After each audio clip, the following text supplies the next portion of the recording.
เป็นที่หนึ่งมาถึงกลายเป็นที่สองคนที่มีเจ้าของมาร้องมาลวงหัวใจมีเขาอยู่แล้วไม่พอรักหลอกกันว่าเธอไม่มีใครหลอกฉันให้รักทั้งใจสุดท้ายคือใครที่เศร้า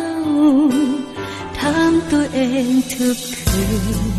พรุ่งนี้เธอตื่นบ้านไหนเคยห่วงฉันบ้างไหมมีฉันในใจหรือเปล่ากินน้ำตาสอกว่าชอบช้ำแต่ฉันเหมือนกินน้ำตายเขาคืนคงต้องตรงต้องเศร้าใครเขาจะมาเห็นใจถูกหลอกให้รักถูกทักว่าเป็นมือที่สาม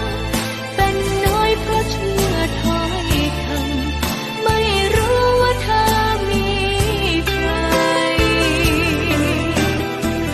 โดนชี้โดนด่าว่าแย่งเขาอยากบอก